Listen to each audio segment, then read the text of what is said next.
பார்த்துருக்க ஒவ்வொருவரையும் நான் வாழ்த்துக்கிறேன். இப்போ நம்ம முன்னாடி இருக்கிற சகோதரர் பார்த்தீங்கன்னா அவர் பெரிய காரியங்களை செய்து வரார். அதெல்லாம் நம்மளால வந்து செய்ய முடியாது, நினைச்சு கூட பார்க்க முடியாது. அப்பேற்பட்ட ஒரு பெரிய காரியங்களை செய்து வரார். அதாவது முன்னாடி காலத்துல கேள்விப்பட்டிருக்கோம் மதர் தெரசா, அன்னை தெரசா என்னென்ன காரியங்கள் செய்தாங்கன்ட்டு.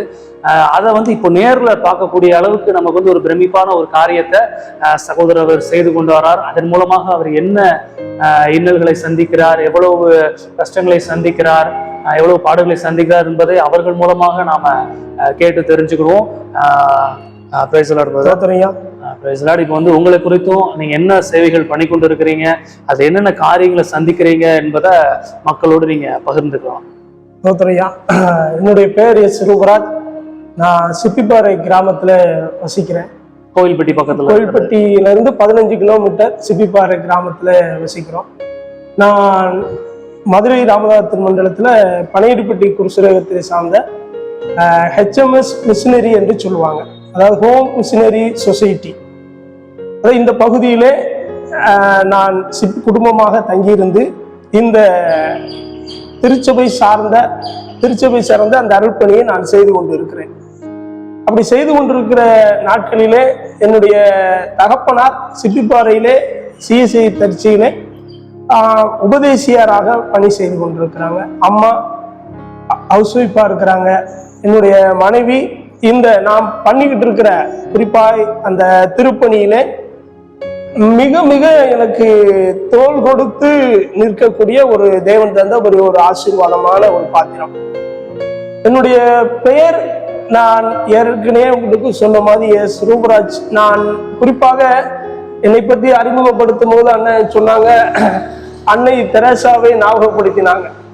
அது எனக்கு வியப்பாகவும் இருக்கு, ஒரு பக்கம் நகைச்சுவையாகவும் இருக்கு. ஏன்னால் அவர்களுடைய சாதனையை நம்மால் நினைத்து பார்க்க முடியுமொழிய நாம் அதை தொட முடியுமா என்று எனக்கு தெரியவில்லை. ஆனால் இயேசு சொல்லும் பொழுது கூட, என்னை விசுவாசிக்கிறவன் என்னை காட்டிலும் பெரிய காரியங்களை செய்வான் என்று, இயேசுவை போல இவ்வளவு திறந்த மனதுடைய சிறந்த தலைவனும் நம்மால் பார்க்கவே முடியாது. எந்த தலைவனுமே ஒரு பணியாளனை பார்த்து என்னை விட நீ சிறந்த தலைவன் என்று சொல்ல வாய்ப்புகளே இல்லை. அதாவது நான் சொன்ன எது எப்படின்னா, இந்த காலத்துல வந்து அந்த அம்மா செஞ்சதுல பாதி செஞ்சா கூட அது வந்து அந்த அம்மா செஞ்சதுக்கு பல மடங்கு அதிகம். ஏன்னா அப்பேற்பட்ட ஒரு காலம் தான் எதுக்கு, ஏன்னா அன்பு தணிந்து போன காலம், யாருக்கும் வந்து ஒத்தாசை செய்யக்கூடாது, பொறாமை நிறைந்த காலம் ஆயிடுச்சு கடைசி காலமா. அப்ப நீங்க செய்யற அந்த ஒரு சின்ன விஷயம் கூட எங்களுக்கு வந்து அது வந்து பெருசாதான் வந்து நம்ம பார்க்கப்படுது. இந்த காலத்துல நம்ம வந்து அதை பார்க்கலாம். இதுல நான் கண்டிப்பா நீங்க சொன்னதை ஏத்துக்கிடலாம், அதை மாற்றுக்கிறது கிடையாது.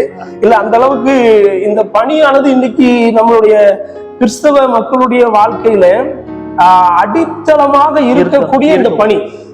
இப்ப நாம் ஒரு 10 வருடத்துக்கு முன்பதாக நாம் ஒவ்வொரு இடங்களுக்கு போய் மாலை நேரங்கள்ல நாம் காஸ்பல்ல வேணுகள்ல போன மாதிரி இன்னைக்கு நம்மளால போக முடியவில்லை, போகிறதுக்கு வாய்ப்பு இல்லாத சூழ்நிலையா இருக்குது. காரணம் என்ன அப்படின்னா, மக்கள் இப்ப இயேசு கிறிஸ்துவனுடைய வாழ்க்கையில நம்ம எடுத்து பார்த்தோம் அப்படின்னா, இயேசு கிறிஸ்து எதற்காக பூமிக்கு வந்தார் அப்படின்னா, லூக்கா 4ஆம் அதிகாரம் 18 சொல்லும் பொழுது, நீங்கள் அதாவது தரித்திரருக்கு சுவிசேஷத்தை பிரசங்கிக்க என்னை செய்தார், என்னை அனுப்பி இருக்கிறார்.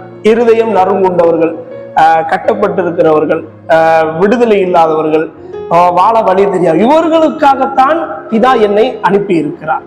இல்ல நம்ம மிஷினரிஸ்மே அதான் பண்ணாங்க. மிஷினரி அவங்க அழகா மிஷினரியுமே வந்து அந்த அடித்தளத்தை அவங்க பேஸ்மெண்ட் இவ்வளவு தூரம் பண்ணிக்கிட்டே அவங்களுடைய ஒரு அர்ப்பணிப்பு.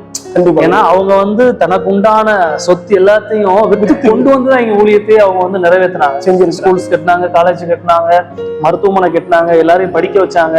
அடிமைத்தனத்துல இருந்து என்னென்ன காரியங்கள் இருந்துச்சோ எல்லாத்தையும் விடுதலையாக்கி இயேசு யார் என்பதை வந்து அவங்க வந்து கஷ்டப்பட்டுதான் அந்த ஊழியத்தை நிறைவேற்றினாங்க. ஆனா அப்பேற்பட்ட ஊழியங்கள் வந்து ஒரு சிலதான் நடந்துகிட்டு இருக்கு.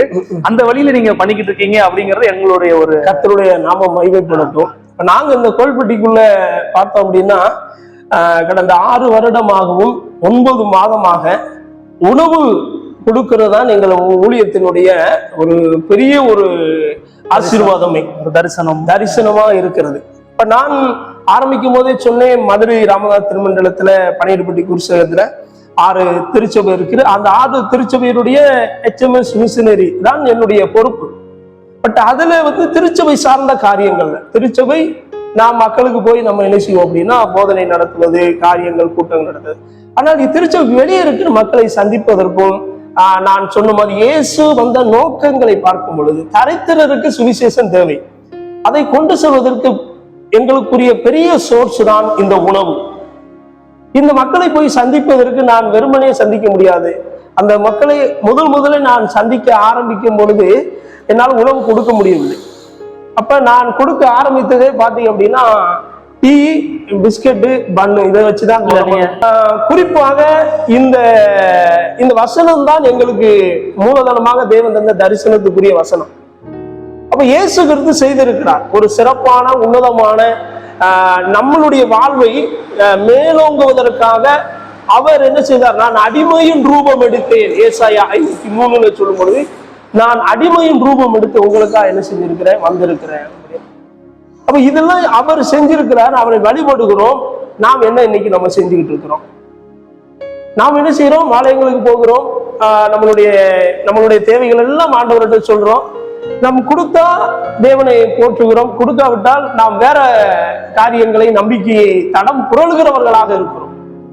நம்ம வந்து வேதத்துல சொன்னதே வந்து அவர் வந்து போய் தரித்திரர்களை சந்திங்க அப்படித்தான் சொல்லியிருக்காரு. அது மாதிரி கட்டுண்டலை விடுதலையாக்கு, உணவு இல்லாதவங்களுக்கு உணவை கொடுங்க, உடை இல்லாதவங்க உடையை கொடுங்க, காவல்ல இருக்கவங்கள போய் விசாரிங்க, விடுதலையாக்குங்க அப்படிதான் சொல்லியிருக்கிறாரு.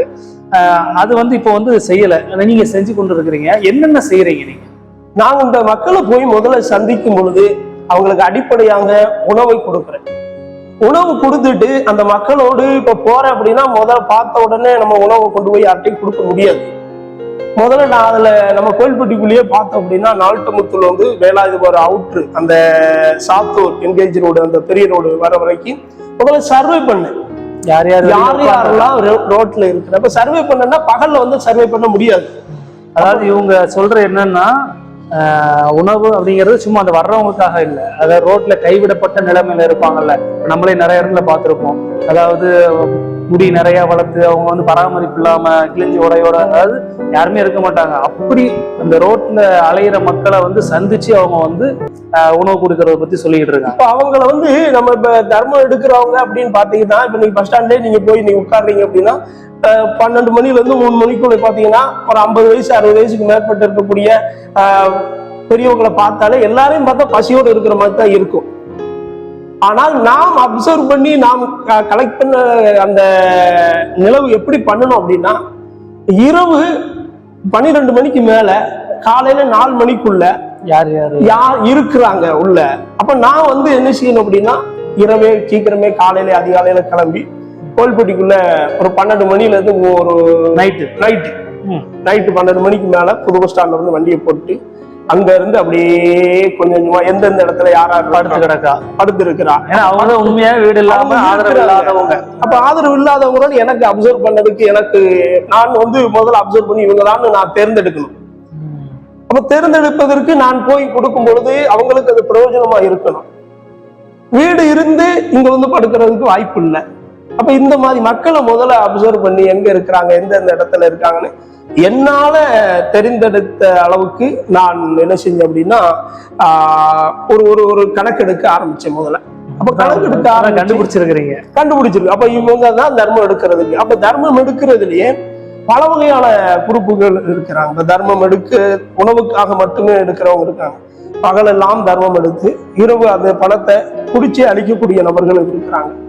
இன்னும் தர்மம் எடுத்து அவங்களுக்கு இந்த தர்மம் எடுக்கிறவர்கள் மத்தியிலேயே அவங்க காசுகளை கொடுத்து வாங்கக்கூடிய அளவுக்கு ஆட்கள் என்ன செய்யறாங்க இருக்கிறாங்க. வெளியூர்ல குடும்பத்தை விட்டு போட்டு கவனிப்பு இல்லாம வேலைக்கு போக முடியாம இங்க வந்து தர்மம் எடுத்துட்டு அப்படி போகக்கூடிய ஆட்களும் இருக்கிறாங்க. நம்ம கோயில்பட்டியில மட்டும் பாத்தீங்கன்னா திங்கட்கிழமை மட்டுமே 25 இருந்து 50 பேருக்குள்ள காவி உடை உடுத்தக்கூடிய இந்த சாமியார் வேஷம் போட்டு வரக்கூடிய பெரியவங்க, இந்த சாமின்னு சொல்லுவாங்கல்ல, அவங்க வந்து என்ன செய்யறாங்க அப்படின்னா நம்ம ரயில்வே ஸ்டேஷன்ல இருந்து நாட்டு எல்லா கடைகளும் போய் தான் அவங்க வந்து எடுக்கிறாங்க.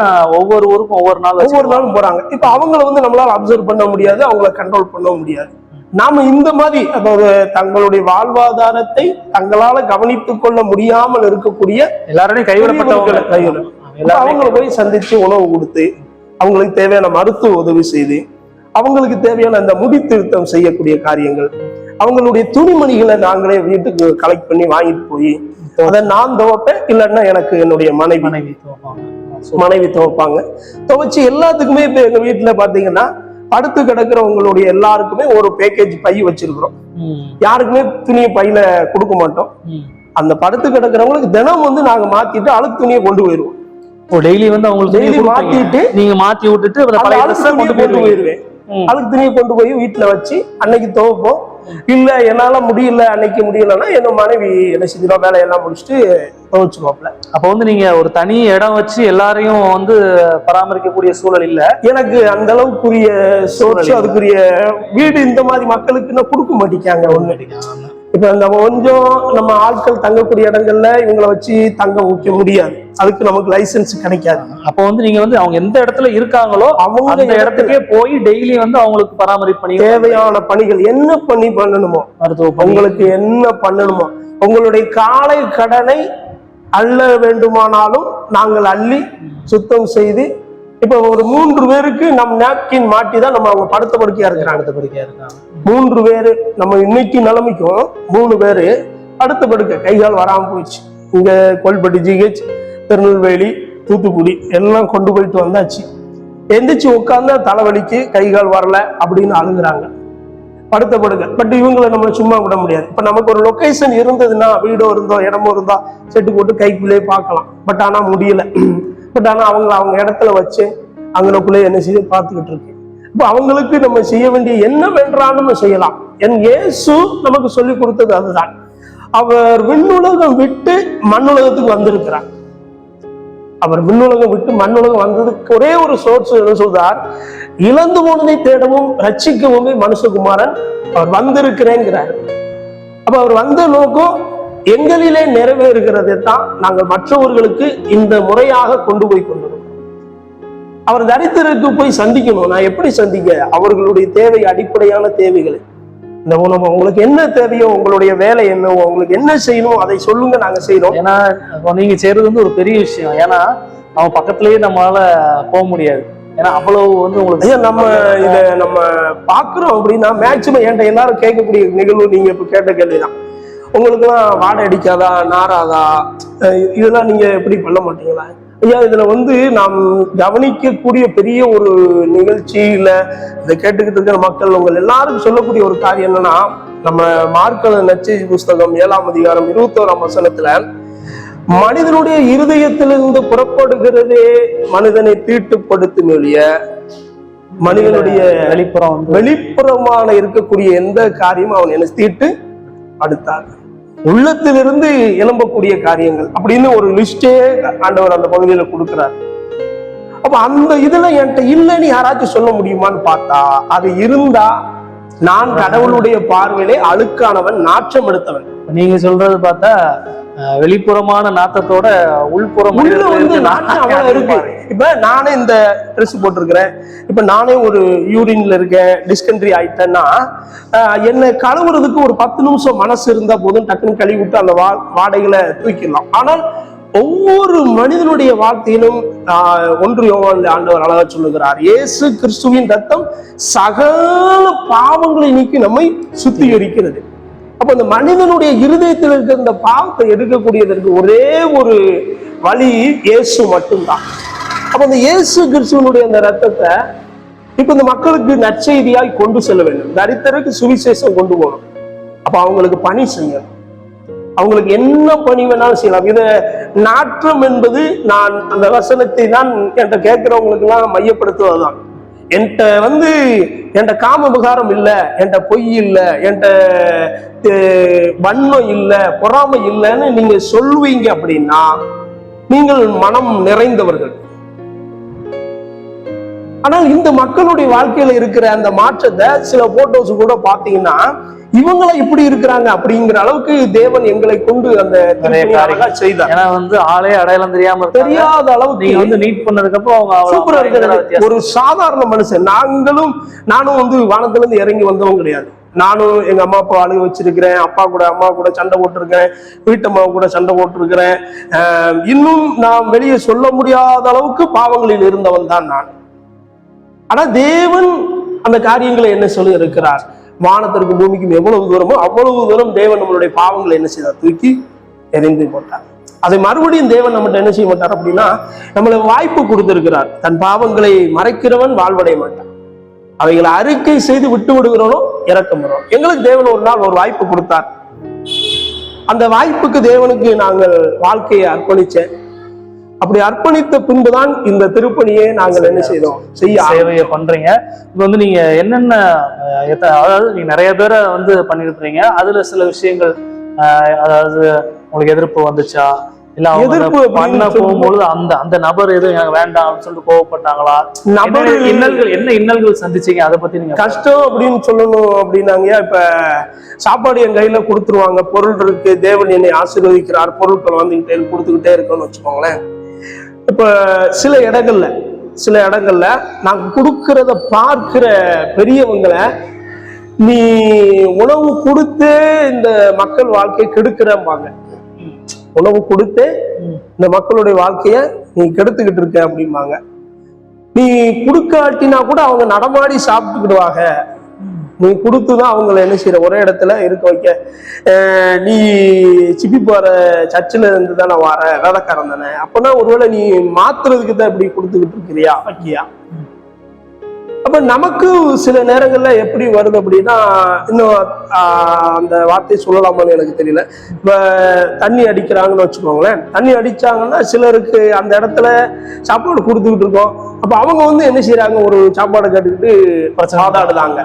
சில நேரம் கொடுக்க வேண்டி இருக்கு, சில நேரம் இல்லைன்னா இல்லைன்னு சொல்ல வேண்டியிருக்கு. அப்ப எனக்கு மட்டும் கொடுக்க மாட்டியா, அப்ப நீ அப்படியான வார்த்தைகள்னு சொல்லும் பொழுது சில இடத்துல என்னையே வைவாங்க, நான் அதை பெருசுபடுத்துறது.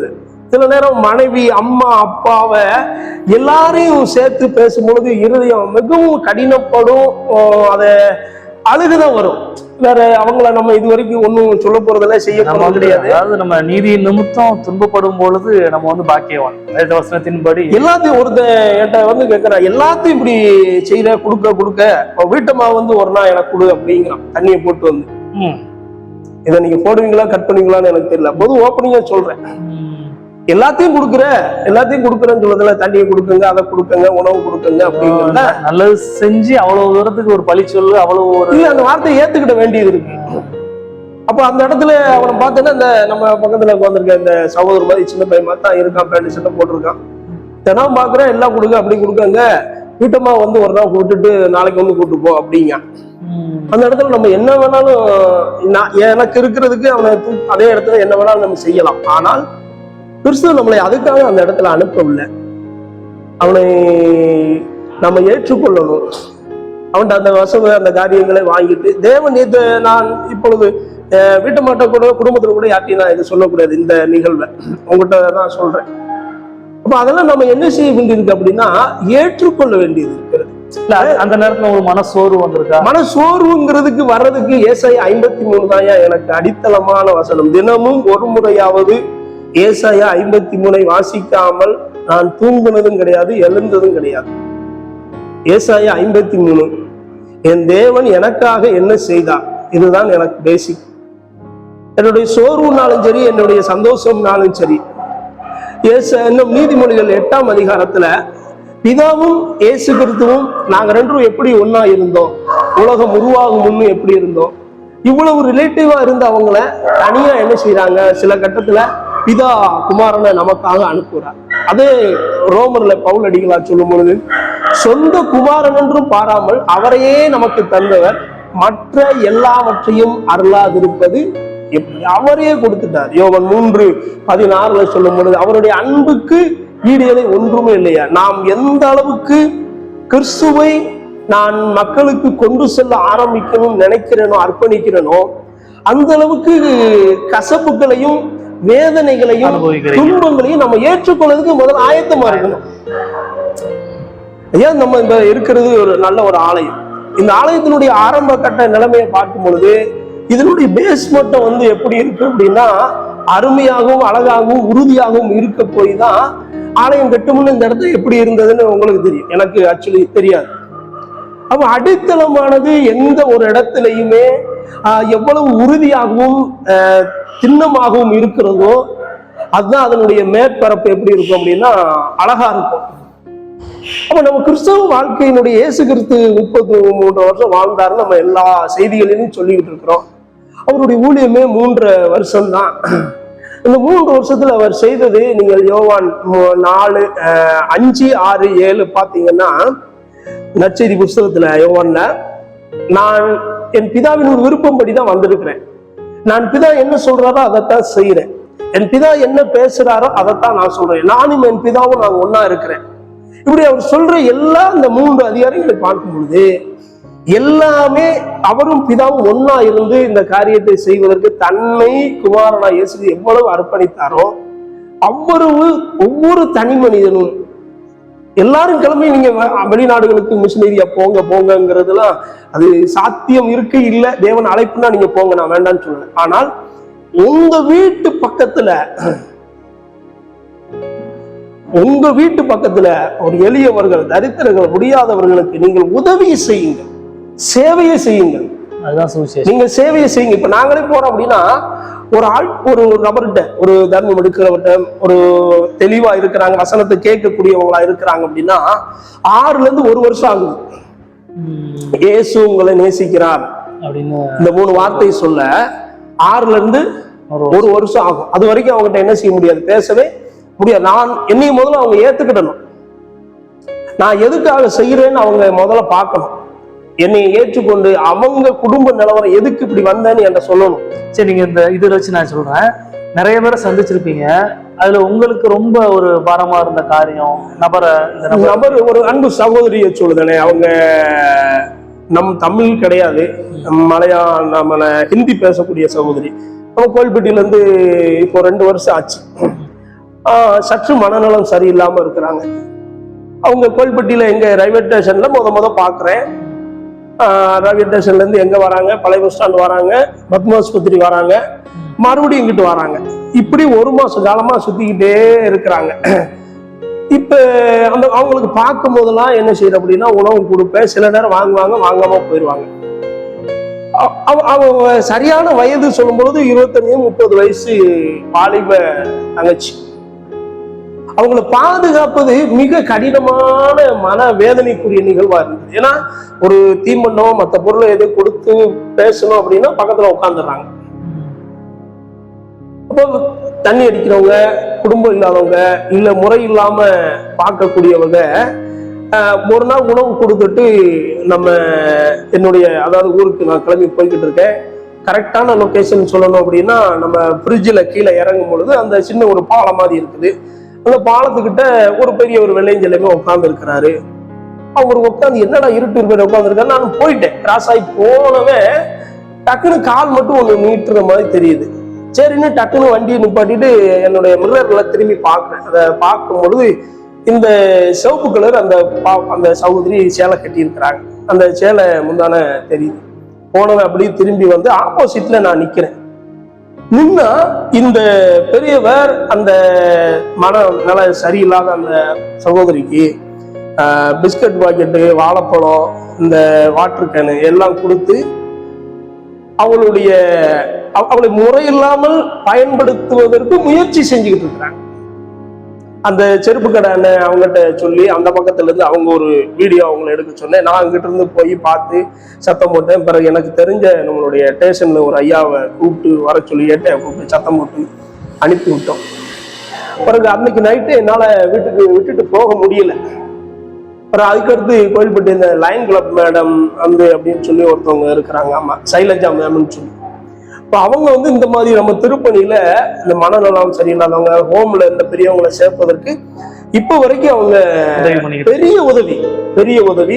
அதுல சில பத்திரிகையில நம்ம பேரு இந்த திருப்பணி வர்றதுக்கு அவங்கதான் மூலதனமா இருந்திருக்கிறாங்க. ஆக்சுவலி ரிப்போர்ட்டர் ஒரு பத்திரிகை, அப்புறம் மக்கள் வெளிச்சம், இதுல எல்லாத்துலயுமே நம்ம பணி இது வரைக்கும் நம்ம பணிகளை அங்க வந்துகிட்டே தான் இருந்திருக்கு.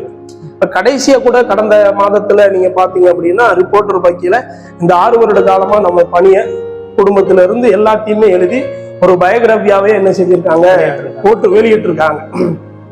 பட் இந்த சகோதரிக்காக அந்த அம்மாட்ட போன் பண்ணி அவங்க அம்மா உதவியோட அன்னைக்கு நைட்டு நாங்க அந்த சகோதரியை ஒரு பாதுகாப்பான இடத்துல வச்சோம். மறுநாள் காலையில அம்மாவனுடைய உதவியோட, காவல்துறை உதவியோட நாட்டமுத்துல இருக்கிற மனநல காப்பகத்துல அந்த அன்பு சகோதரியை கூட்டு போய் காவல்துறை உதவியோட கூட்டு போய் விட்டோம். இன்னைக்கும் அந்த அன்பு சகோதரி அங்க பத்திரமா ஆழமா இருக்கிறாங்க.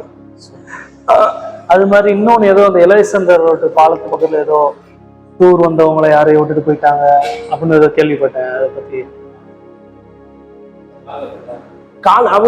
அவங்க அவங்க பேர் ஆக்சுவலி அவங்க போட்டோ அதெல்லாம் பேப்பர்ல கூட வந்திருக்கு. அவங்க நர்மதா தாசன், அவங்களும் நம்ம தமிழ் கிடையாது அந்த ஐயா பேரு. ஆக்சுவலி அங்க டூருக்கு எங்க வந்தாங்க அப்படின்னா கன்னியாகுமரிக்கு டூருக்கு வந்திருக்கிறாங்க மொத்தமா எல்லாருமே.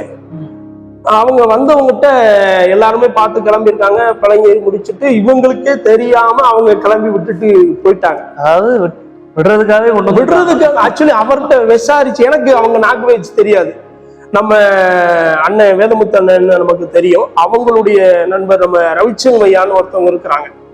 அப்ப அவங்க என்னோட உணவு கொடுக்க ஒரு நாள் வரும்போது அந்த ஐயாவுக்கு ஆர்மில இருந்து ஐயா வால் ரிட்டைன்மெண்ட் கொடுத்து போஸ்ட் ஆஃபீஸ்ல சூப்பரண்டா ஒர்க் பண்ணி இப்போ ரிட்டையர்ட் ஆகியிருக்கிறாங்க. நம்ம பணியில நம்ம அதிகமா நமக்கு உதவியாக மாதந்தோறும் இப்ப நமக்கு தேவையான மல்லிகை சாமான் முந்தானத்துல தான் கொண்டு வந்து அண்ணன் வேதமுத்து அண்ணன் கொடுத்துட்டு வந்தாங்க.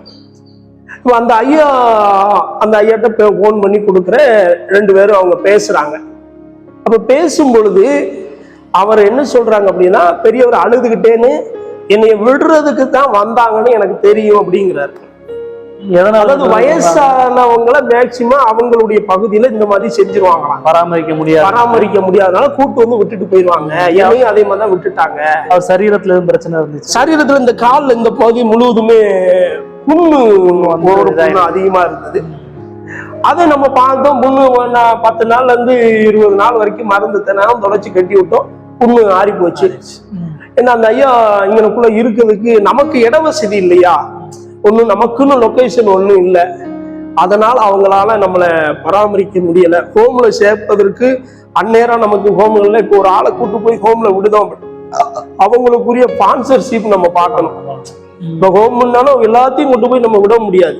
இப்ப நான் இருக்கிறேன்னா ஒரு ஆளை கூட்டு போறேன்னா என்னுடைய ஆதார கார்டு, ஸ்டேஷன்ல ஒரு எஃப்ஐஆர், நம்ம பொறுப்பாளர் யாராச்சும் இருந்தாங்கன்னா அவங்களுடைய ப்ரூஃப், இதெல்லாம் வச்சு ஒரு ஸ்பான்சர்ஷிப் 1500 ரூபாய்க்கு ரெடி பண்ணி அவங்களுக்கு கொடுக்கணும்னு சொன்னோம்னா அவங்க கூட்டு போய் என்ன செய்வாங்க அப்படின்னா அவங்க ஏத்துக்கிடுவாங்க. இப்ப நம்ம பாத்துக்கிட்டு இருக்கோம்னா ஹோம் இருக்குன்னு கூட்டு போய் விட்டோம்னா அவங்களுக்கு ரொம்ப பேடன் ஆயிடும். இப்ப யாருக்காவது இந்த மாதிரி கிடைக்குன்னு பார்த்தா அந்த டயத்துல ஸ்பான்சர்ஷிப் எனக்கு ஒன்றும் இவரை ஏத்துக்கிட்டு கெட்டுறேன் தொடர்ந்து அப்படிங்கிறதுக்கு ஆள் இல்லாதனால அவங்களும் பிரயாணப்பட்டுட்டாங்க. சரியாயிடுச்சு. அவங்களுக்கு புண்ணுக்கு மருந்து போட்டுக்கிட்டு இருக்கும் போதுதான் இந்த சைலஜா கணேஷ்ங்கிற அந்த அம்மா நம்மளை கவர் பண்ணி ரிப்போர்ட்டர்ல பத்திரிக்கை அப்பதான் முத நியூஸ் வெளியே வருது ஆகஸ்ட்ல. அப்படிப்பட்ட காலத்துலதான் இருக்கோம். நம்ம குடும்பத்தாரே கொண்டு வந்து பார்க்க முடியல அப்படின்னு சொல்லிட்டு விட்டு போற காலத்துல இருக்கோம். அவங்கள எடுத்து நீங்க பண்ணிக்கிறது வேற எதுவும் சுவாரஸ்யமான காரியங்கள் நடந்திருக்கா? சுவாரஸ்யம்னா இது இன்னைக்கு வரைக்கும் நம்ம பண்றோம், அப்படி செய்யறேன் வைக்கிறேன் அப்படின்னா நான் வெளியே சுத்திக்கிட்டு இருக்கிறதுனால நிறைய பேருக்கு நீங்க தெரியுது. அது இப்ப தெரியுது.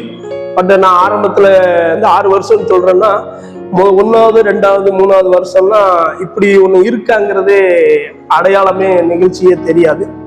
ஆனா இதுக்கு மூலதனமா பாத்தீங்க அப்படின்னா எனக்கு பின்னாடி தேவன் தந்திருக்கிற பெரிய என்னுடைய குடும்பம் தான் எனக்கு பெரிய ஒரு ஆசீர்வாதம். குடும்பம் என்னுடைய இல்லைன்னா பண்ண முடியாது. இப்ப நான் எந்திக்க முன்னக்கூட்டியே என் தாயும் தப்புன்னு எந்திரிச்சிடுறாங்க. அப்பாவுக்கு 70-75 வயசுக்கு மேல, அம்மாவுக்கு 65-70 பக்கம் ஆக போகுது. இவங்க எனக்கு முன்னாடியே என்ன செஞ்சிருந்தாங்க, இந்த பணிக்காக உணவு ஆயத்தம் பண்ண எந்திரிச்சிடுறாங்க. இதுக்குரிய இன்னைக்கு வரைக்கும் பாத்தீங்க அப்படின்னா அவங்களுக்குன்னு மாதம் எங்க அப்பா பென்ஷனை வச்சுதான் எங்க குடும்பமே நடந்துகிட்டு இருக்கு. எனக்கு இந்த திருமணத்துல இருந்து ஒரு 5000 ரூபாய் காணிக்க வரும். எங்க அப்பா பென்ஷனை வச்சுதான் முழுக்க இந்த 2ஐயும் சேர்த்து போட்டுதான் எங்க குடும்பங்களை நாங்க போதுமானதா கடன் ஆசிர்வதிக்கிறோம். ஆனா இதுல பெரிய ஒரு இது வரைக்கும் எங்க அப்பாவும் சரி அம்மாவும் சரி இது எதுக்கு பண்றேங்கிற வார்த்தை அவங்ககிட்ட சும்மா கூட வந்ததில்லை. இன்னும் என் மனைவியை சொல்லணும் அப்படின்னா, அவளும் மனைவிய பாத்தீங்க அப்படின்னா, நான் அப்பதே சொன்ன மாதிரி அவளுக்கு என்னை விட தேவனுக்கு அடுத்து இந்த பணி அவன் நேசிக்கிறான். ஏன்னா உங்களுக்கு ஒருமனப்பட்டு மனைவியும் கணவனும் செய்யறது வந்து ஒரு பெரிய விஷயம், பெரிய ஒரு கிருபை. அதுவும் இந்த காரியங்கள் அதுதான் ஒரு சர்ச்சுக்கு போறோம், 2 பேரும் நம்ம ஒரு பாட்டு பாடம் போறோம் அப்படின்னா டக்குன்னு கூட வந்து நின்றுலாம். இப்ப நான் வந்து இப்ப இன்னைக்கு நிலைமைக்கு அந்த வண்டியில பாத்தீங்க அப்படின்னா துணி இருக்குது, மேக்சிமம் டிஸ்கண்ட்ரி ஆன துணி தான் இருக்கு, எல்லாமே டிஸ்கண்ட்ரி இருக்குது அதுல. இப்ப போய் அதை எடுத்து முத அவளை சொல்லும் பொழுது நான் பாக்குறேன், இந்த துணியை கொண்டு போய் துவைக்கணும்னு சொல்லி முத கொடுத்துட்டு ஜன்னல் பக்கமா நான் வெளியே நிக்கிறேன். அப்ப அந்த துணி அவ எப்படி எடுக்கிறா, ஒரு 60 போட எப்படி எடுக்கிறான்னு பார்த்தா சச்சு கூட முகம் சுளிக்காமல் நம்ம துணியை எப்படி நம்ம எடுப்போமோ அதே போலதான் எடுத்து அவ்வளவு வாங்கியாக. இப்ப நான் இங்க இருந்து காலையில 12 மணி 1 மணி சில இடம் 2 மணி சில இடம் 11:30 அந்த துணிமணிகளை எடுத்து போட்டேன்னா வீட்டுக்கு 4:30 போறேன் 5க்கு போறேன். அப்ப போறப்ப பாத்தீங்க அப்படின்னா டிஸ்கண்ட்ரி மேக்சிமம் காஞ்சி ஒட்டி போயிடும் துணிகளோட. அப்போ அதை தண்ணி தொட்டோன்னு பாத்தீங்க அப்படின்னா எக்ஸ்ட்ரா ஸ்மெல் வரும். அப்போ அதை கைட்ட நம்ம உட்காந்து தேய்க்கணும், பிரஷ் எல்லாம் ஒத்து வராது. இன்னொன்று வாஷிங் மிஷின் எங்கிட்ட கிடையாது, வாஷிங் மிஷின் போட்டாலுமே இந்த துணி அதுல செட் ஆகாது, அடிச்சு துவைக்கணும். இப்போ எங்க ஊர்ல கம்மா இருக்குது, தண்ணி வசதி இருக்கு, கொண்டு போவோம், அங்க வச்சு துவைச்சிட்டோம்னு வச்சுக்கோங்களேன். இதுல அவன் மிக மிக மிக தாய் தாப்பேன் இன்னைக்கு வரைக்கும் அந்த பார்சல் போடுறதுல பாத்தீங்கன்னா நான் போட்டதே கிடையாது, அப்பா தான் போடுவாங்க. அவங்க ஆக்சுவலி இந்த ஊழிய ஆரம்பிக்கும் பொழுது கீழே உட்கார்ந்து போட்டாங்க, பார்சலை சாப்பாடை வச்சு கீழே உட்காந்து போட்டாங்க. இப்ப கால் வலிக்கு அப்படிங்கிறதுனால டேபிள்ல வச்சு சேப்பை வச்சு அப்படி போட்டுக்கிட்டு இருக்காங்க. பட் அவங்களுடைய உடல் பலகீனம் எப்படி இருக்கு அப்படின்னா மிக மிக வேதனைக்குரியதான் இருக்குது. ஆனா வேண்டான்னு அவங்க சொன்னதில்லை. பொருளையும் தேவன் எங்களை ஆசீர்வதிச்சு ஒரு நாள் கூட ஐயோ அரிசி இல்லையே, ஐயோ பருப்பு இல்லையே, நம்ம இன்னைக்கு என்ன பண்ண ஒரு நாள் கூட நாங்கள் என்ன செய்தலை உணவு பொருள் இல்லையே என்று யோசிச்சதில்லை. மழைனாலும் சரி, நமக்கு சூழ்நிலை இல்லாமல் இருந்தாலும் சரி, எப்படி இருந்தாலும் தேவன் நமக்கு தந்திருக்கிற அந்த பிள்ளைகளை நாம் கொண்டு போய் அடிப்படையாக உணவு தேவைகளை காரியங்களை செய்வதுதான் இந்த திருப்பணியினுடைய பிரதான நோக்கமாக நாங்க எடுத்து போய்கிட்டு இருக்கோம். அது மாதிரி மனைவி ரோல் ஒரு பெரிய ரோல். ஏன்னா அவங்க ஒத்துழைப்பு கொடுக்கலன்னு அவங்களால பண்ண முடியாது, பண்ணவே முடியாது. ஏன்னா இப்ப இருக்கிற மனைவிகள்லாம் லைட்டா எதுனாலுமே பிரச்சனை பண்ணிருந்தாங்க, செஞ்சிருந்தாங்க. அவங்களுடைய சுக வாழ்க்கைக்காக எல்லாம் இது பண்றாங்க. அது தேவன் எனக்கு தந்த ஒரு பெரிய ஒரு ஆசீர்வாதம் தான். ஏன்னா அது இல்லைன்னா அவங்களால பிளசண்டா எதுவுமே பண்ண முடியாது, அந்த திட்டத்தை நிறைவேற்ற முடியாது. கண்டிப்பா. அதனால அது பெரிய ஆசீர்வாதமா இருக்கு. எத்தனை பேர் இது வரைக்கும் நீங்க அந்த மாதிரி பண்ணிருக்கிறீங்க பராமரிப்பு இந்த 6 வருஷத்துக்கு? எத்தனை பேர்னா நம்ம இப்ப சில பேரை நம்ம பார்க்கும் பொழுது 1 வாரம் பார்ப்போம், சில 2 வாரம் பார்ப்போம், அப்புறம் அவங்க அப்படியே கடந்துருவாங்க. இப்ப நம்ம ஒரு ஹாஸ்டல்லையே சேர்த்தோம் அப்படின்னா ஒரு 13 பேரை நம்ம என்ன செஞ்சிருக்கோம், ஒரு ஹோம்ல சேர்த்து நம்ம ஸ்பான்சர் பார்த்து அவங்களுக்கு நம்ம என்ன செய்யறோம் அப்படின்னா பொறுப்படுத்தி பண்ணிக்கிட்டு இருக்காங்க. ஹாஸ்டல்ல போயும் ஒரு சிலர் என்ன செய்ய தவறி இருக்கிறாங்க, நம்ம கடைசி கடமையை முடிச்சு வச்சிருக்கிறோம் பார்த்து. இன்னும் ஒரு 3 பேரை நம்ம என்ன செஞ்சிருக்கோம் அப்படின்னா வீட்டுல கூட்டு போய், அதாவது அவங்க ஊர் சொல்லிடுவாங்க. அப்ப ஊர் சொன்னோடனே நம்ம என்ன செய்வோம் அப்படின்னா அவங்கள பராமரிச்சு அவங்களுக்கு தேவையான காரியங்களை செஞ்சு லோக்கல்ல இருக்கக்கூடிய அவங்க எந்த ஊர் சொல்றாங்களோ அவங்க விவோவை தொடர்பு கொள்வோம். இப்ப ஸ்டேஷன்ல போறது கேஸ் மாடல்ல போகும். இப்போ விவோவை தொடர்பு கொள்ளும் பொழுது அவங்க நம்ம இப்படி பண்றோம்னு சொன்னா கண்டிப்பா நமக்கு என்ன செய்வாங்க, உதவி பண்ணுவாங்க. இந்த நம்ம சைலஜா கணேஷ் அப்படிங்கிற அந்த மேடம் அவங்கள்ட்ட தொடர்பு கொண்டு அவங்களோட பேசும்பொழுது இவங்களை வீட்டுல கூட்டு போய் அந்த விவோட்ட பேசுறது, மற்ற விவரங்களை பார்க்கறது, அவங்க நமக்கு என்ன செய்வாங்க, நல்லா உதவி செய்வாங்க. ஒருவேளை அங்கேயும் சேர்க்கல, இங்கிட்டும் பண்ண முடியல, ஒருவேளை தவறிட்டாங்க, வழியே இல்லை அப்படின்னா நம்மளே எடுத்து கடைசி வரைக்கும் என்ன செய்வாங்க, அடக்கம் பண்ணி எல்லா காரியங்களையும் எல்லாம் பண்ணி, அவங்க பாட்டியா இருந்தாலும் சரி தாத்தாவா இருந்தாலும் சரி, அந்த பிள்ளைக்குரிய கடமையை நம்ம எடுத்து கடைசி வரைக்கும் செஞ்சிடும். அதுல நமக்கு முழு உதவியா இருப்பது நம்ம மேடம் சைலஜா கணேஷ் மேடம், நம்மளுடைய காவல்துறை நமக்கு பெரிய உதவியா இருந்து நமக்கு நல்ல முறையா செய்வாங்க. சிலருக்கு நம்ம தகவல் தெரியப்படுத்துவோம், அவங்க எல்லாரும் வரமாட்டாங்க, ஒருத்தர் மட்டும் வருவாங்க, சிலர் நிற்பாங்க. செலவு காரியங்களை நம்ம மேடமே பொறுப்படுத்திக்கிடுவாங்க. அந்த சைலஜா கணேஷ் மேம் அதுக்குரிய செலவு காரியங்களே பார்த்துக்கிறாங்க. நீங்க என்ன வாங்கிட்டு வர முடியுமோ வாங்கிட்டு வாங்கன்னு என்னைய சொல்லுவாங்க. நம்ம அதுல நமக்கு என்ன பண்ண முடியுமோ அதை பண்ணி காவல்துறை அவங்களுடைய சைட்ல அரசாங்க பதிவுல அவங்க என்ன பண்ணணுமோ அதை அவங்க பண்ணிக்கிடுவாங்க. அப்புறம் இந்த மக்களுடைய வாழ்க்கையில அதிகப்படியாக பெரியாள்கள் என்ற சொன்ன முடிவு என்னன்னா, ரோட்லயே யாரும் அனாதையா செத்து கிடப்போம்னு நினைச்சோம் தம்பி. ஆனா இப்ப எங்களுக்கும் ஒரு ஆள் இருக்காரு. நாங்க எங்க சோல்படிக்குள்ள ஒருவேளை இறந்து கிடந்தாலும் நீங்க கொண்டு போய் கண்டிப்பா என்ன செஞ்சிருவீங்க, நல்ல முறையா அடக்கம் பண்ணிடுவீங்க. இதுக்கு எல்லாவற்றுக்குமே மூலதனமா இருப்பது தேவன் நமக்கு தந்த இந்த மக்கள் மேலே கொண்டிருக்கிற அந்த தேவனுடைய அன்புதான். தேவனுடைய அன்புதான். சரி, அந்த 6 வருஷத்துல எத்தனை இதை நீங்க பார்த்திருப்பீங்க? அந்த மாதிரி எத்தனை நபர்களுக்கு வந்து 6 வருஷத்துலன்னு மொத்த கணக்குன்னு சொல்லும் பொழுது ஒரு 1000க்கு மேல 1000க்கு கரெக்டா லொகேஷன் சொல்லணும் அப்படின்னா 1000க்கு மேல வரும்போதே குறையாது.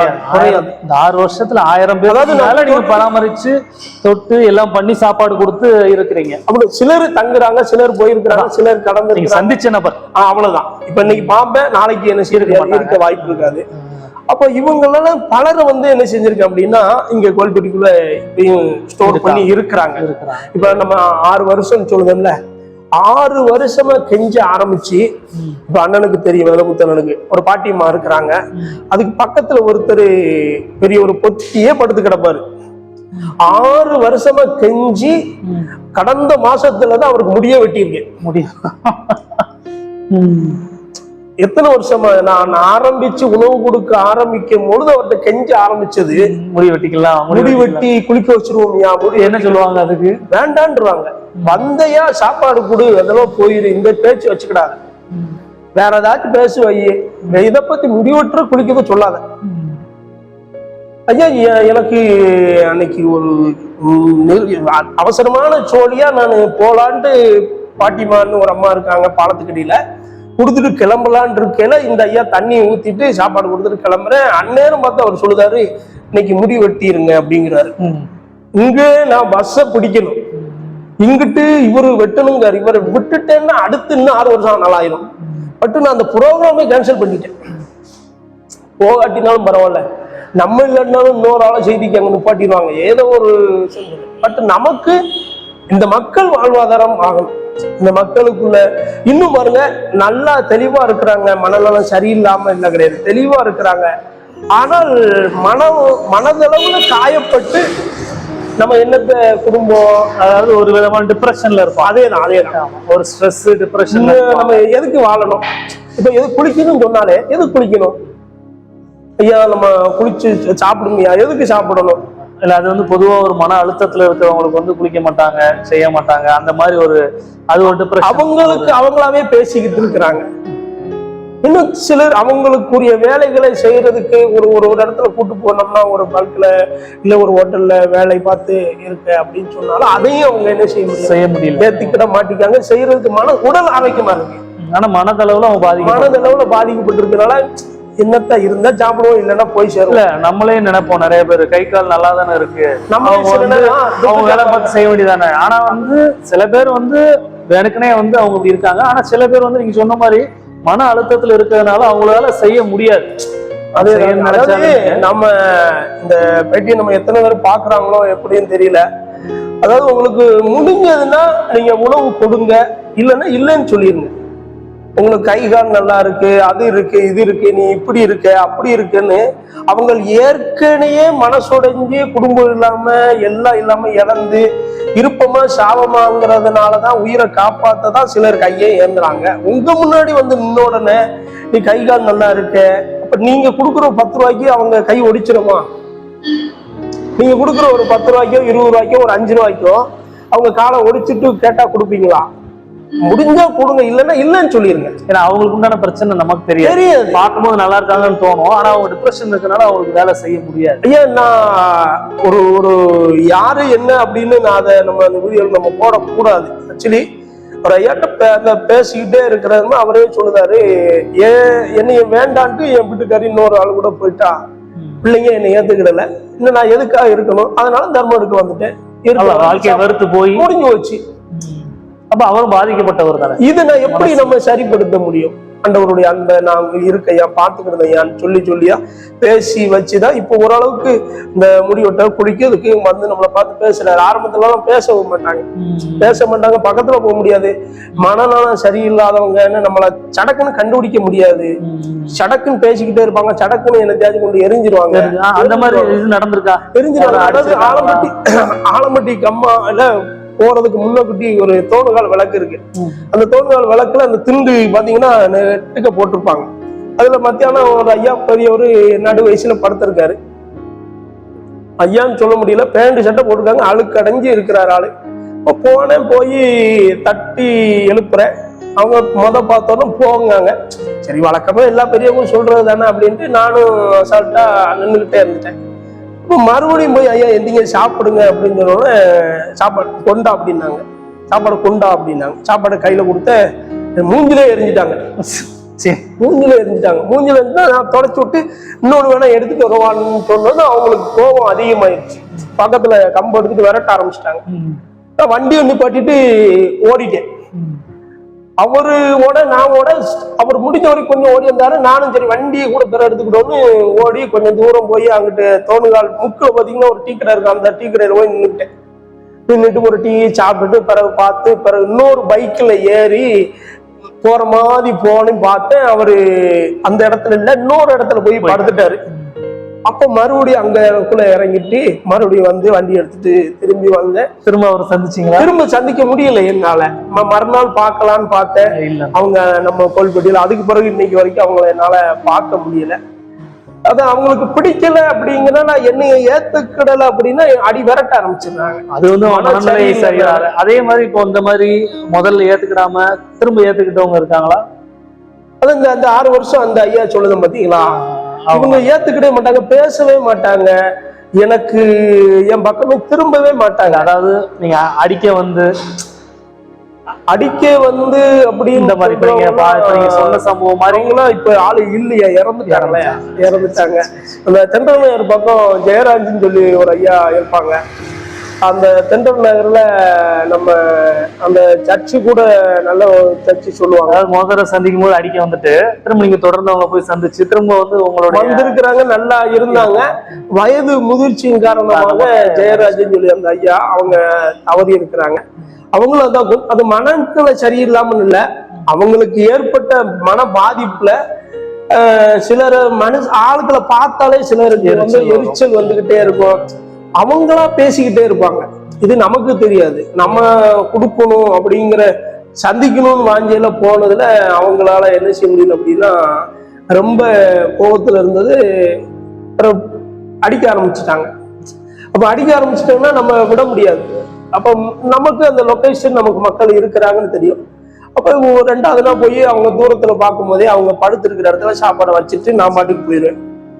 இப்படி போக போக போக அப்புறம் ஒரு அழுக்கு துணியா இருந்தது. அப்புறம் அவங்களுக்கு துணிமணி கையிலையும் சட்டையும் போய் வச்சுட்டு போனேன். அப்புறம் அதை அழுக்கு கலத்திட்டு இதை மாத்தினாங்க. சரி, அப்ப அவங்க ரெடி ஆகுறாங்க, நம்மளை கவனிக்கிறாங்கன்னு தெரிஞ்சுக்கிட்டேன். அதான் இப்ப இயேசு நம்மளை நேசிக்கிறாருங்கிறதுக்கும் சரி, இல்ல நான் அவங்ககிட்ட பக்கத்துல போய் வேலை செய்வதற்கும் சரி, தெளிவா இருந்தாங்கன்னா உடனே போயிடலாம். சற்று மனதளவுல மனநிலை பாதிக்கப்பட்டது வேற, மனதளவுல அவங்க அதாவது கோபத்துல இருக்கிறதுங்கிறது வேற. இது வந்து அவங்க மென்டலி ட்ரீட்மெண்ட் எடுத்தா தான் முடியும். இது வந்து மனதளவுல அவங்களுக்கு அன்புங்கிற ஒரு வார்த்தைக்கு நமக்காக ஒருத்தர் இருக்கிறாங்க, இல்ல நம்மள நேசிக்கிற இந்த பூமியில ஒரு ஆள் இருக்குன்னு தெரிஞ்சாலே சில பிரச்சனைகள் மனசுல இருந்து வெளியேறி போகும். அதான் பெரியவங்க சொன்னது வார்த்தைகள் அதிகமா என்ன சொல்லியிருக்காங்க அப்படின்னா, எனக்கு எங்கேயோ செத்து கிடப்பேன் அப்படின்னு அனாதையா கடந்திருப்பேன்னு நினைச்சேன். ஆனா அவங்க பார்த்த அப்படின்னா, எனக்கு இன்னைக்கு இங்க இறந்து கிடந்தாலும் பரவாயில்ல, நீ வந்து என்னை கூப்பிட்டு நல்ல முறையா அடக்கம் பண்ணிடுவ. ஒரு வாரம் அவங்களுக்குள்ள இருந்துகிட்டே இருக்கு. அத வந்து உங்களை அந்த இது பண்ண உடனே அது வெளியில அதாவது பெரியவங்க நம்ம கொடுத்துருக்கிற பெரிய மூலதனமான நம்பிக்கை என்ன அப்படின்னா, நம்பிக்கை இல்லாமலும் அன்பு இல்லாமலும் தான் வெளியே வந்திருக்கிறாங்க. அவங்களுக்கு நம்ம பேசிக்கா கொடுத்துருக்கிற நம்பிக்கையும் சந்தோஷம் என்ன அப்படின்னா, நான் எங்கன்னு இறந்து கிடந்தாலும் தம்பி சிப்பார தம்பி அவங்க எடுத்து நல்ல முறையா அடக்கம் பண்ணிடுவோம். நமக்கு ஒரு ஆள் இருக்கு அப்படிங்கிறத அவங்களுக்கு நம்ம கொடுத்துக்கிட்டு இருக்கிறோம். அந்த கொடுக்கக்கூடியதுக்கு மூலதனமான காரணம் நம்ம ஆண்டவர் இயேசு கிறிஸ்துவினுடைய அன்புதான். அவருடைய இயேசு கிறிஸ்துவினுடைய அன்பு. அவங்களுக்கு எனக்கு எந்த சம்பந்தமும் கிடையாது. மாமா மச்சா சித்தி சித்தப்பா ஒட்டு உறவு 3வது வழி 4வது வழி 5வது எந்த வழியும் கிடையாது. பட் ஆனால் அங்க இருந்து நாங்க ஒரு நாளைக்கு 3 தடவை வந்துட்டு போறோம் அப்படின்னா, இந்த அளவுக்கு நான் நேசிக்கிறதை விட என் தேவன் இந்த மக்களை நேசிக்கிறார் என்பதுதான் இதுல உள்ள ஒரு பெரிய ஒரு ரகசியம். அந்த தேவன் நேசிக்கிறத இந்த மக்கள் உணர்ந்து கொள்வார்களானால், இவர்கள் நாட்கள் தேவன் நமக்கு சொன்ன பெரிய ஒரு நித்தியமுள்ள வசனமுறை, என்னை விசுவாசிக்கிறவன் மரித்தாலும் அவன் என்ன செய்வான், சதா காலங்களில் என்னோடு என்ன செய்வான், உயிரோடு அவன் இருப்பான். அந்த மாதிரி நீங்க நிறைய கேள்விப்பட்டேன் நானு. நீங்க எல்லாரும் பராமரிக்கிற எல்லாரையும் என்னுடைய பிள்ளைகள்னு சொல்லுவீங்களா? ஆமா ஆமா ஆமா, பேசிக்கா அப்படித்தான் சொல்றது வழக்கம். உங்களுக்கு பிள்ளைகள்? எங்களுக்கு அப்படின்னு பார்த்தா திருமணமாகி 9 வருஷம் ஆயிப்போச்சு. குழந்தை இல்லை அப்படின்னு நானோ என் மனைவியோ இன்னைக்கு வரைக்கும் ஒரு நாள் கூட நாங்கள் வருத்தப்பட்டதே கிடையாது. கல்யாணமான இப்போ 9 வருஷம் ஆச்சு அப்படிங்க. இந்த திருப்பணியை ஆரம்பிச்சு 6 வருஷம் ஆச்சு. 7வது வருஷத்துல இது 9வது மாதம். இது 9வது மாதம் நடந்துகிட்டு இருக்குது. இந்த திருப்பணியை ஆரம்பிச்ச பிறகுதான் குழந்தை இல்லையேங்கிற கவலை எங்களுக்கு இல்லாம போச்சு. நாங்களும் ஆஸ்பத்திரிக்கு போயிருக்கிறோம். கோல்பட்டிக்குள்ள நாங்க போகாத ஆஸ்பத்திரியே இல்லை. இன்னும் நாங்களுக்கு தெரிஞ்ச பெரியவங்கிட்ட கேட்டு முழுங்காத மருந்துகளும் இல்லை. என்றைக்கு தேவன் இந்த திருப்பணியை எங்க கையில கொடுத்து உணவு கொடுக்க ஆரம்பிச்சோமோ அப்ப எங்களுக்கு கொடுத்த வார்த்தை தான் பிள்ளைகள் என்ற வார்த்தை. இப்ப தேவன் இன்னும் எங்கள் காலங்களில் பிள்ளைகள் எங்களுக்கு தருவாரு தரல அப்படிங்கிறது அவருடைய திட்டம். அவர் எது செஞ்சா நன்மைக்கு அவர் நல்லது. இப்ப எங்களுடைய பொறுப்பு என்ன அப்படின்னா, இந்த மக்கள் அவருடைய பிள்ளைகள், நான் அவருடைய தகப்பன். இது எல்லாமே என்னுடைய பிள்ளைகள், தேவன் எனக்கு தந்த பிள்ளைகள். இப்ப ஒரு குழந்தை வீட்டுல பிறந்த உடனே கவனிக்கிறதுக்கு ஒரு ஆள் கண்டிப்பா தேவை. அந்த பிள்ளை சாப்பாடு கொடுக்க, ஒண்ணுக்கு இருந்தா மாத்திரை கொடுக்க, எல்லாத்துக்குமே ஒரு ஆளு டிபெண்ட் பண்ணியே அந்த குழந்தை வளரும். அதே மாதிரிதான் இப்ப இருக்கிற நம்ம சந்திக்கிற பெரியவங்க எல்லாருமே 50 வயசுக்கு மேற்பட்டவங்க தான். இப்ப இவங்களுக்கு எல்லாருக்குமே நீங்க பாத்தீங்க அப்படின்னா ஏதோ ஒரு உதவி அவங்களுக்கு தேவைப்பட்டுக்கிட்டு தான் இருக்கு. மருத்துவ உதவி தேவைப்படுது அவங்களுக்கு. ஏன் அவங்களோட வாழ்வாதாரத்துல படுக்கிறதுக்கே இடம் இல்லாம தான் இருக்கிறாங்க. அடுத்த நேரத்துக்கு இப்ப சாப்பாடு யாரோ வச்சுட்டு போயிடுறாங்க, எடுத்து சாப்பிட்றதுக்கு கை கால் வராம இருக்கிறாங்க. சொல்லிக்கொண்டே போறீங்களா இந்த மக்கள். ஒரு ஆலம்பட்டி கம்மால நீங்க பாத்தீங்கன்னா நம்ம சிஎஸ்சி சர்ச் இருக்குது. அந்த பல்கு சிஎஸ்சி சர்ச்சு பெத்தேலு. இதுக்கு சிஎஸ்சி சர்ச்சுக்கு நேரம் பாத்தீங்கன்னா கம்மா இருக்கு. இந்த கம்மாக்குள்ள ஒரு 6 வருஷ காலமா நம்ம பார்த்து நான் விசாரிச்ச வரைக்கும் பார்க்கும்போது 15 வருஷம் 20 வருஷம் சொல்றாங்க. அப்ப 15 வருஷமா அந்த 6 வருஷமா அந்த ஐயா அந்த இடத்துல இருக்கிறார். பகல்ல பிரச்சனை இல்லை. யாராவது ஒருவேளை இந்த வீடியோ பாக்குற யாராச்சும் நைட்டு ஒரு நேரம் போய் அந்த இடத்துல நீங்க பார்த்துட்டு மட்டும் வாங்க. ஒரு நாள் ஒரு நேரம் கண்ணை மூடி கர்த்தரை நம்புறேன்னு சொல்றவங்க நீங்க அங்கனக்குள்ள தூங்கி மட்டும் எந்திரிச்சிட்டீங்கன்னா நீங்க தான் ஆசீர்வதிக்கப்பட்டவங்க. நான் என்னால போய் நைட்டு அங்கனக்குள்ள சாப்பாடு கொடுத்துட்டு வர்றதே செல்லு லைட் அடிச்சு சுத்தி ஏன் கால தான் சுத்தி நான் பார்ப்பேன். ஆனா அவர் அந்த குடிசைக்குள்ள உள்ள படுத்து கிடப்பாரு. சத்தமே என் சத்தத்தை கேட்டுதான் வெளியே எந்திரிச்சு வருவாரு. தேவன் தான் நம்மளை பாதுகாக்க முடிய வேற எதுவுமே கிடையாது. இந்த பிள்ளைகள் நான் சொன்னது, இந்த வீடியோவை பார்க்கிற பெரியவங்க இல்ல அந்த ஊழியம் செய்கிறவங்க, சகோதர சகோதரி, நீங்க யாராக இருந்தாலும் ஆண்டவர் சொல்லுறார். யோவான் 3ஆம் அதிகாரத்துல 2ஆம் அதிகாரத்துல சொல்லும் பொழுது அன்னை மரியாள் சொல்றாங்க, அவங்க அன்பு தாயார், அவர் உங்களுக்கு என்ன சொல்றாரோ அதை செய்யுங்க, தண்ணீர் திராட்சை ரசமாய் மாறும். நம்ம வாழ்க்கையில எந்தெந்த காரியம் நடக்கணுமோ அவர் சொல்றதை செய்யும் பொழுது கண்டிப்பா நடக்கும். நம்ம ஆனா என்ன செய்யணும் அப்படின்னா, அவர் உங்களுக்கு கொடுத்த தரிசனம் ஊழியங்களை நீங்க சந்தோஷமா செய்யுங்க, உற்சாகமா செய்யுங்க.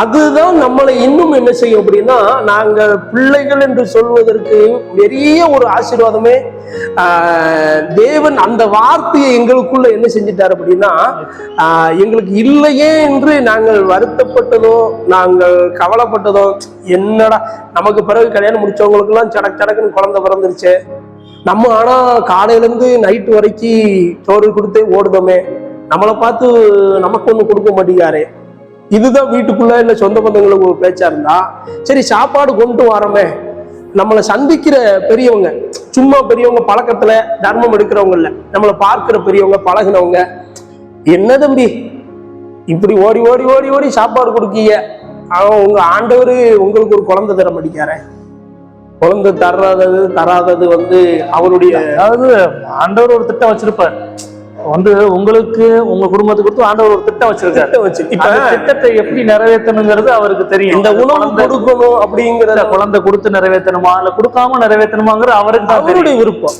நம்ம வேலை என்ன அப்படின்னா, அவருடைய வேலையை சந்தோஷமாக உற்சாகமாக மன நிறைவோட முழு பலத்தோட நம்ம செய்யும் பொழுது தேவன் நம்மளை ஆசீர்வதிப்பார். சரி, இப்ப அடுத்து உங்களுடைய இந்த சேவையை திருப்பணியை அடுத்த உங்களுடைய இலக்காக நீங்க என்ன வைத்திருக்கிறீங்க, எப்படி செயல்பட போறீங்க? இலக்காக அப்படின்னு சொல்லணும் அப்படின்னா, இப்ப எல்லா பிள்ளைகளுக்கும் நான் உணவு கொடுக்குறேன்னு சொன்னேன், மருத்துவம், முடி வெட்டுறது எல்லாம் செஞ்சாலும், இப்போ உங்க வீட்டுல நம்ம வீட்லயே ஒரு சின்ன பிள்ளைங்க இருக்கு, காலைல எந்திரிக்கும், குளிக்க வைக்கும், புது ட்ரெஸ்ஸை போடுவோம், ஆபீஸ்க்கு போறோம், வரும்போது பாத்தீங்கன்னா அந்த ட்ரெஸ் அழுக்காகி பிள்ளையும் அழுக்காகி ரொம்ப நாஸ்தியா இருக்கும். உடனே டக்குன்னு நம்ம என்ன செய்வோம், குளிக்க வச்சு மாத்துவோம்.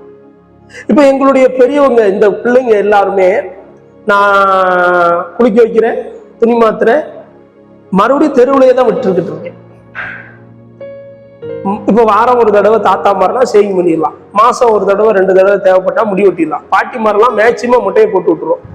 அவங்க ஒரு சில பாட்டிமார்கள் வெட்ட வேண்டாம், மொட்டை போட வேண்டாம், வலிச்சு விட வேண்டாம், லைட்டா சீவிர மாதிரி இருக்கட்டும் சொன்னா அந்த மாதிரி செஞ்சு விட்டுரும். இப்ப இது இது எல்லாம் பண்ணினாலுமே அவங்க இருக்கிற இடம் பார்த்தா எங்கு நான் சந்திச்சேன்னு அங்குதான் இருக்கிறாங்க. மனநிலையில, குணநலத்துல, உடையில, அவங்களுடைய அன்புல மாற்றங்கள் வந்திருக்கூடிய அவங்க இருப்பிடம் இன்னும் மாறவில்லை.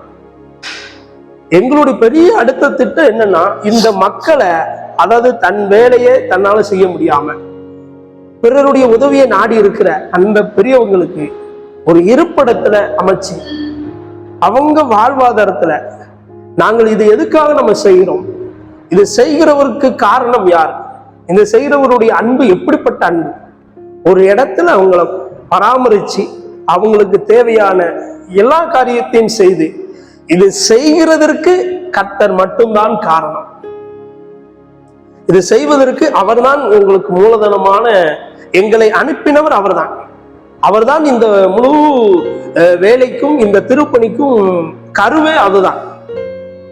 அந்த மக்களை ஒரு இடத்துல வச்சு அவங்களுக்கு தேவையான பராமரிச்சு, அது ஊருக்குள்ளயும் சரி வெளியும் சரி எங்கேயாச்சும் வீடு கேட்கிறேன் கிடைக்குது, இந்த மாதிரி மக்களுக்குங்கிறதுனால என்ன செய்ய மாட்டேங்க, கொடுக்க முன் வர மாட்டேங்காங்க. இப்ப இடமா இருந்தா நம்மளால கட்டுறது ரொம்ப கடினமான சூழ்நிலை, சில லட்சங்கள் தேவைப்படும், இடம் வாங்க கெட்டாது. அப்ப இப்போதைக்கு நம்ம ஒரு பழைய பில்டிங்கோ பழைய வீடோ கொஞ்சம் அவுட்டரா கிடைச்சா, படுத்த படுக்கையா தன்னால செய்ய முடியாம ஒரு 15 பேர் 20 பேர் வரைக்கும் இருக்கிறாங்க, அவங்களையாச்சும் ஒரு இடத்துல வச்சிடலாம். இப்ப நம்ம வீட்டுக்கு போய் நைட்டு படுக்கும் போது ஃபேனை போடுதே, எனக்கு மேல ஃபேன் சுத்திக்கிட்டு இருக்குது, ஆனா என் பிள்ளைங்க எல்லாருமே இன்னும் கொசுக்கடியிலையும் வெக்கைக்குள்ளையும் அதே குப்பை கிடங்குலையும் குளிர்லையும் மழையில தண்ணி அவங்க இருக்கிற, அதான் நான் என்ன சொல்றேன், அவங்களுக்கு நம்ம உணவு கொடுக்குறோம், மருத்துவ மாத்திரை எல்லாம் செய்யறோம், ஆனாலும் பிள்ளைய குப்பையில தான் விட்டு இருக்கோம். சரி, நம்ம தொடர்ந்து நம்ம ஜெபம் பண்ணுவோம். உங்களுடைய அந்த இலக்கு ஆண்டவர் கண்டிப்பா சந்திப்பார். இப்போ நம்ம ஒரு சேவைக்காக நம்ம இப்போ ஜெபம் கண்டிப்பா பார்க்குற ஒவ்வொருவரும் அவங்களுடைய சேவைக்காக தொடர்ந்து ஜெபம் பண்ணுங்க. தேவன் உங்களை ஆசீர்வதிப்பார். பரலோக பிதாவை நோக்கி ஜெபிக்கிறோம். ஆண்டவரே, இந்த அருமையான ஆண்டவரே, நீங்க இந்த சாட்சியே ஆண்டவரே செய்த பணியை நீங்க ஆண்டவர் கேட்டிருக்கிறீங்க. இயேசுப்பா, உங்களுடைய கரத்துல ஆண்டவரே இந்த வேலையை ஒப்பு கொடுக்கிறோம். ஆண்டவரே, உங்களுடைய பிரசன்னம், உங்களுடைய கரம், உங்களுடைய ஆசீர்வாதம் எப்பொழுதும் ஆண்டவரே இந்த பணியில இருக்கட்டும். ஆண்டவரே அப்பா, உன்னத பணியை செய்து கொண்டிருக்கிறாங்க, பரலோகத்துல பொக்கிஷங்களை சேர்த்து கொண்டு இருக்கிறாங்க. பார்க்கிற ஒவ்வொருவரும் ஆண்டவரே இந்த சிந்தனையோடு ஆண்டவரே அவங்க செய்ய முடியலனாலும் இந்த மாதிரி செய்கிறவங்களுக்கு ஆண்டவரே உதவி செய்யும்படியாக இருதயத்தை நீர் ஏவியபடியா நாங்கள் ஜெபிக்கிறோம். ஆண்டவரே அப்பா, சகோதரரை திடப்படுத்துங்க, மனைவியை திடப்படுத்துங்க, தேவையில்லாவற்றையும் நீங்க சந்திங்க, அநேக ஆயிரங்களுக்கு நீங்க ஆசீர்வாதமாக வைக்கும்படியாக அவங்க சொன்னது போல ஆண்டவர் ஒரு நல்ல இடத்தையும் அந்த நல்ல ஒரு பில்டிங்கையும் ஏற்படுத்தி ஆண்டவரே அப்பா மக்களை பராமரிக்கக்கூடிய ஒரு கிருபையை நீர் கொடுக்கும்படியாக நாங்கள் ஜெபிக்கிறோம். இதன் மூலமாக இயேசுவின் அன்பு என்ன என்பதை அந்த உலகத்தார் ஆண்டவரே மக்கள் அறிந்து கொள்ளும்படியாக ஒரு விஷயம் கரத்துல ஒப்பு கொடுக்கிறோம். ஆண்டவரே அப்பா, அந்த சேவையை, அந்த திருப்பணி நீங்க ஆசீர்வதிங்க, குடும்பங்களை ஆசீர்வதிங்க. ஆண்டவரே அப்பா, உங்களுடைய பிள்ளைகளாக ஆண்டவரே நீர் ஒவ்வொருவரையும் நீர் வைக்கிறதற்காக நாங்கள் நன்றி செலுத்தும் கரத்துல தாழ்த்தி ஒப்பு கொடுக்கிறோம். மேல் நீர் ஆசீர்வதித்து வழிநடத்தும். இயேசு கிறிஸ்துவின் நாமத்தினாலே ஜெபிக்கிறோம் நல்ல பிதாவே. Amen, amen. Thank you brother.